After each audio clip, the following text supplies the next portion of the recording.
Hello everyone, Namaste.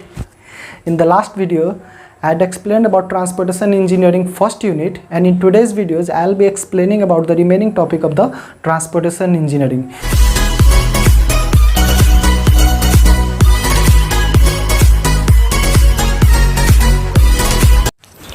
In the remaining syllabus of first unit, we have road survey and quantity calculation. Okay.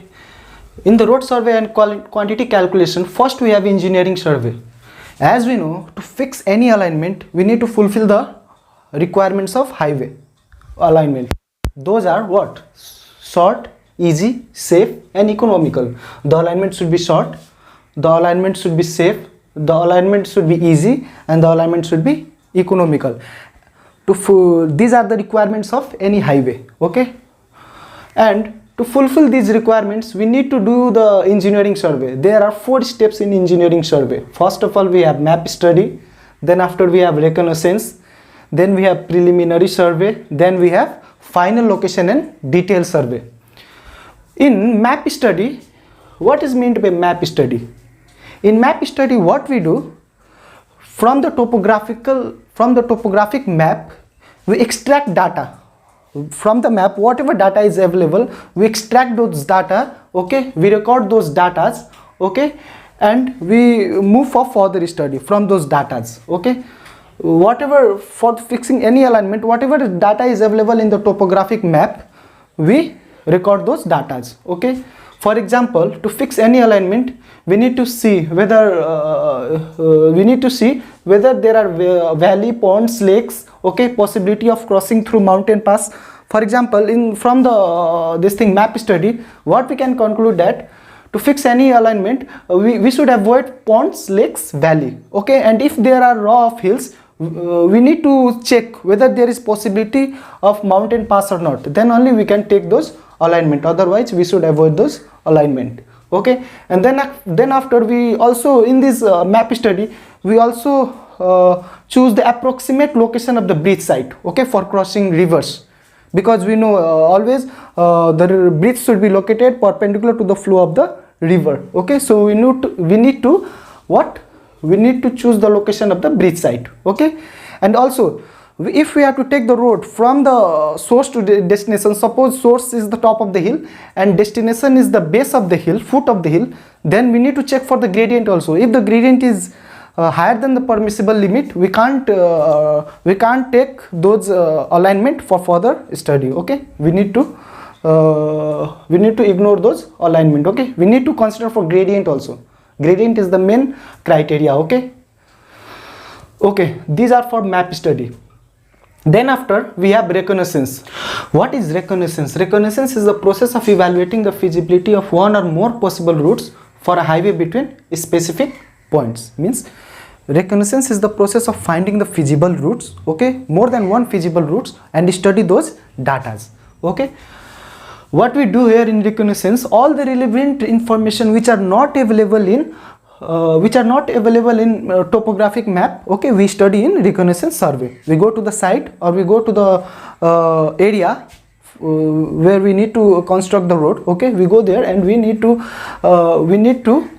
record all the relevant information. Okay, which are not available in the topographic map. Okay, we need to study about the cross drainage structures. We need to study about soil type. We need to study of geographical features. Okay, and also we need to study about the gradient. Okay, suppose we have chosen any type of the alignment. Okay, but in that alignment the gradient is more than the permissible limit. Okay, and the radius of curve is also more than the permissible limit. Then we should avoid those alignment. We should consider the alignment for which we can design the road in which the gradient and radius of curve will fall under permissible limit. Also, we need to consider the alignment where the earthwork is minimum. Okay, where the excavation is minimum. Okay, in the reconnaissance also, what we do here, we need to check the alternatives, different alternatives of road which are feasible. Okay, for the design. Okay, for further study. Okay, now after reconnaissance, we have preliminary survey. Now let us study what is preliminary survey. Preliminary survey is the large scale study of one or more feasible routes Okay, it consists of running traverse line along the route recommended by B. B means reconnaissance, means whatever routes which are feasible that are recommended by reconnaissance survey, we need to do the large scale study in preliminary survey of the routes recommended by reconnaissance survey. Okay, also we need to run the traverse line. Traverse line means we need to do the traversing there. We need to set up the control points. Traversing means to set up the control points in that area for conducting surveying. Okay, so we need to set up the traverse line there. Okay, then after we need to finalize the best alignment from those feasible routes. From the routes which are recommended by reconnaissance survey, we need to do the large scale study of the routes, and after that, after conducting all the survey, after conducting all the traversing, we need to finalize one best alignment from those feasible routes in the preliminary survey. Also, we need to know one thing: preliminary survey is conducted in two methods. One is the conventional method, other is the aerial method. What we do in conventional method? In conventional method, it is the basic method. In our country also aerial method is not preferred. Okay, conventional method is preferred. Okay, so we need to know about the conventional method. Conventional method is the, okay, it is the method of running the traverse line. Okay, and it needs and it is the process of leveling. Okay, conducting the survey of those alignment which are recommended by reconnaissance survey. Okay, we need to set the level. Okay, and we need to record the level after traversing. Okay, in conventional method also what we do, we need to study the drainage characteristics, soil type. Okay, different structures which needs to be constructed in the route, which are in the route. Okay, in the feasible route. Okay, and we need to study the hydrological data and other data which are necessary for the construction of the road. These are the conventional method. Now in aerial method what we do, in aerial method what we do, we need to examine the photographs, the aerial photographs. Okay, like in conventional method what we do, we need to go to the site, we need to go to that area, but in aerial method what we do, we don't need to go to the site. Okay, manually we can study those data from the photographs. Okay, what we do here, from the aerial photographs, okay, are examined under stereoscope. Stereoscope, what is stereoscope? Stereoscope is the device, it is like binocular, but it is not exactly the binocular, because in stereoscope only it is done for extracting detail from the pictures. Okay, so from the aerial photographs, okay, the data are examined under stereoscope. Okay, in stereoscope what we do, the image which are given by the aerial photograph, the image, the data okay, are extracted through stereoscope. Okay, these are magnified, the images are magnified, and we can extract data, okay, from the stereoscope. Okay, and also stereo pair observation means we need to conduct the topograph, we can study about the topographical features from the picture itself. Okay, in stereo pair observation. Okay, also photo interpretation is the last part of in this method. We need to conduct the photo interpretation for geographical features, for drainage characteristics, for soil type. Okay, in the aerial method. Okay, so it is all based on the stereoscope. Okay, we don't need to go to the site. From the aerial photograph itself we can extract all the data, and at last we need to finalize the best alignment. Okay, in the preliminary survey. Now after that we have final location and detail survey.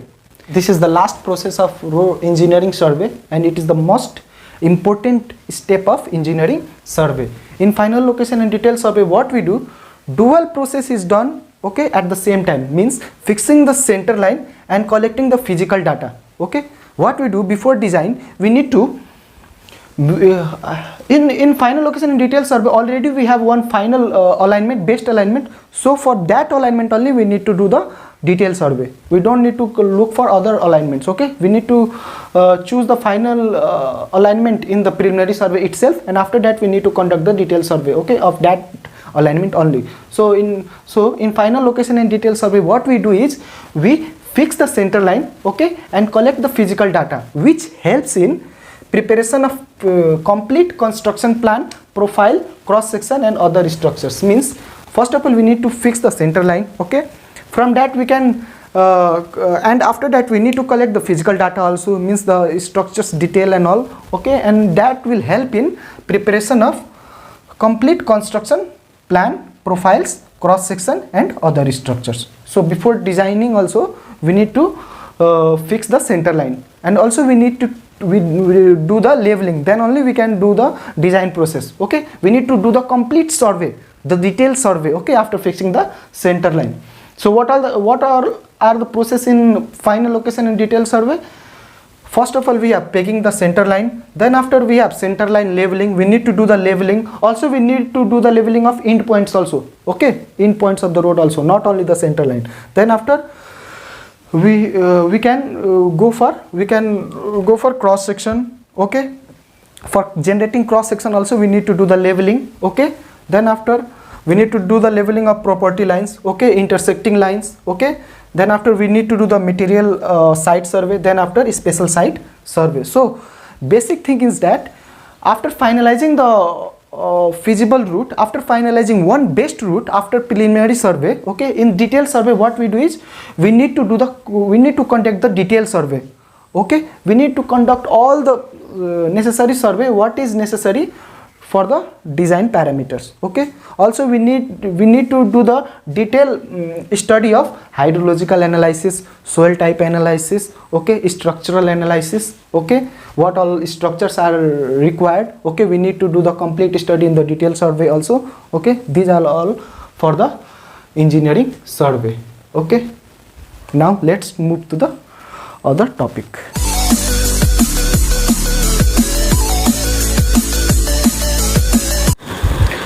Now let's start the next topic, that is factors controlling highway alignment.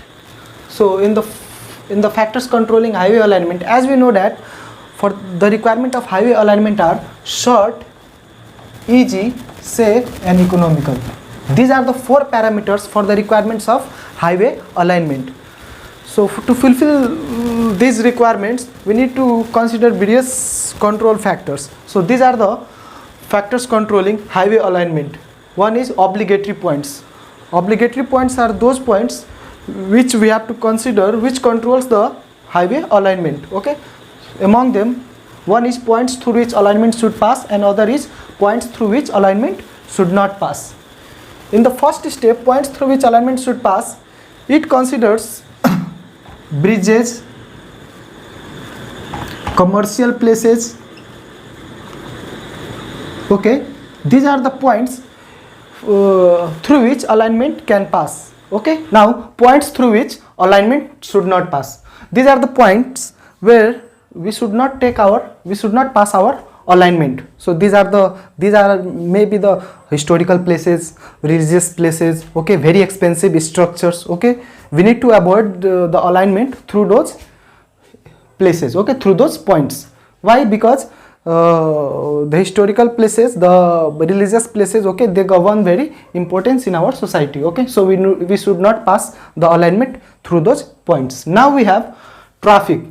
So while designing any alignment, okay, we need to consider the traffic requirements, okay, because this is very important criteria for designing any highway alignment, okay. Now we need to consider for flow patterns, traffic flow patterns.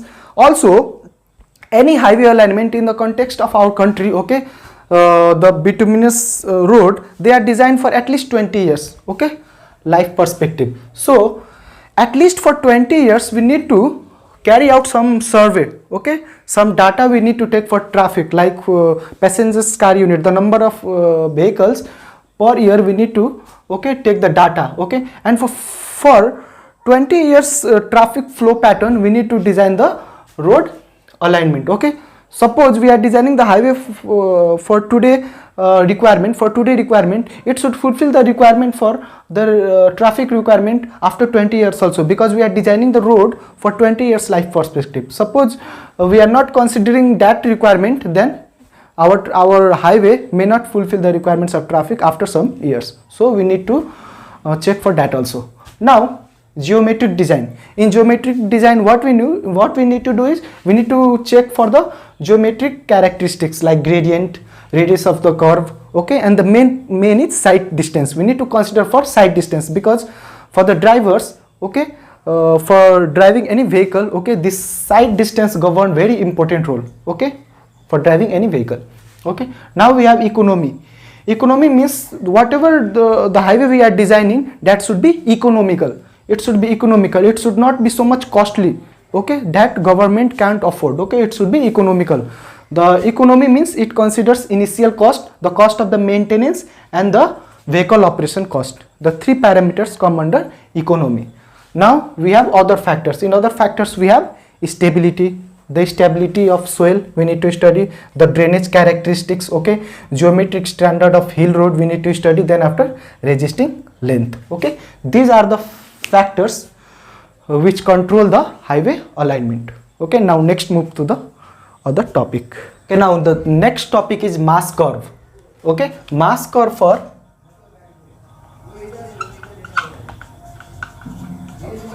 earthwork quantity. Okay, okay, what we should know in mass curve is it gives the quantitative analysis of earthwork about the cutting and filling. Okay, the given graph, okay, suppose this is the station means we can consider this as chainage. Okay, these are the chainage like 0, 20, 40, 60, 80. I have taken like this. Okay, you can divide in the separate way also, and you can take like 0, 50, 100 also. Okay, depends on your section. Now this part is the cumulative earthwork. I have taken as 5,000, 10,000, 15,000, and below is 5,000, 10,000, 15,000 in negative. Okay, you can take depend on the earthwork quantity. You can increase this scale also. You can take as 10,000, 20,000, 30,000, and again here minus 10,000, 20,000, 30,000. So this depends on the scale. Now the below part is the negative part. This represents filling.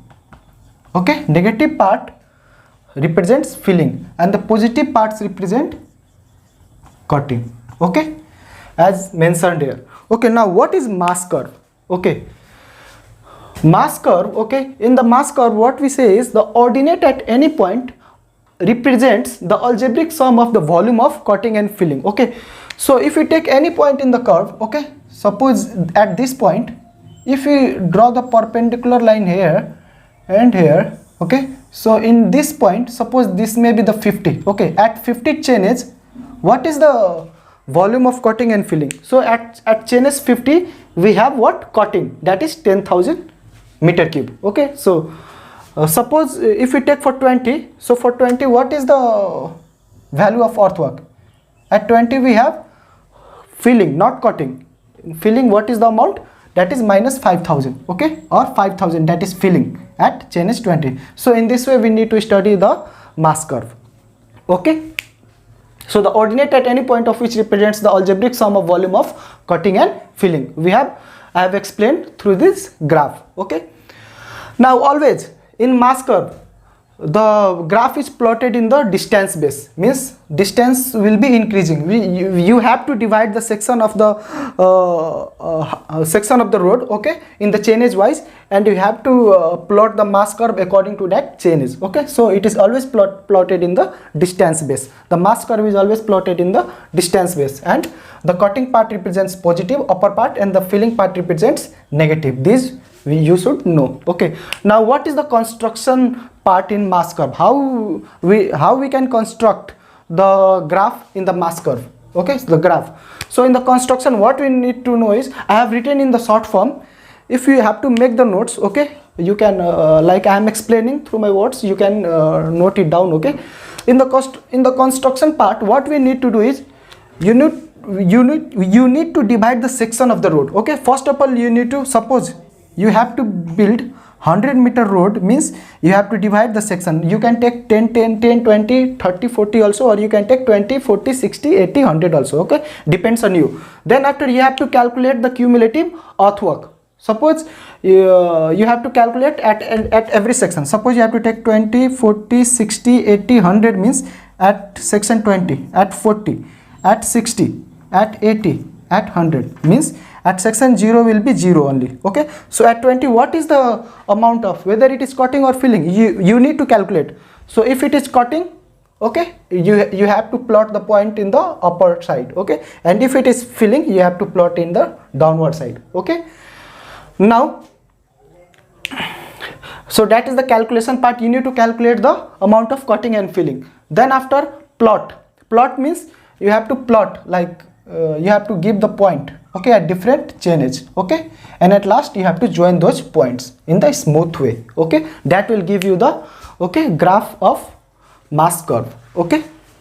So this is the part of construction part of the mass curve. Now, what are the uses of mass curve? Uses part, what we need to do is to find the economical scheme of the excavated material. In the use part, what we do is, already we know that where is the excavation we have to do and where we have to fill. So if there is excavation part, we need to excavate those material, okay, and we need to use those material in the filling part. So this will help to reduce our haulage distance, okay.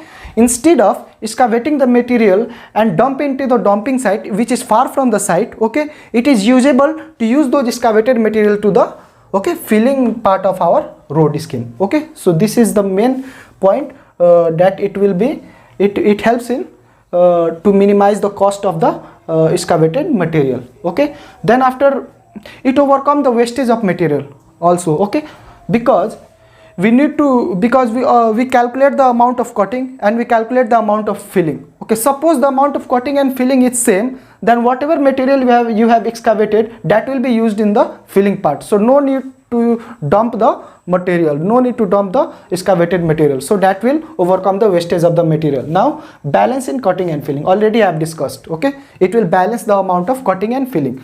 Suppose in some part you have to excavate material and in some part you have to fill the material. So the excavated material will be used in the filling part. So that will obviously balance the cutting and filling. So this is the main criteria of mass curve, okay.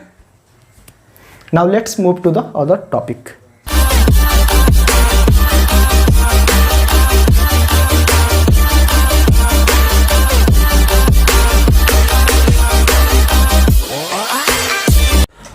Okay, now the last topic is Nepal Road Standard 2070. Nepal Road Standard 2070 is followed till now.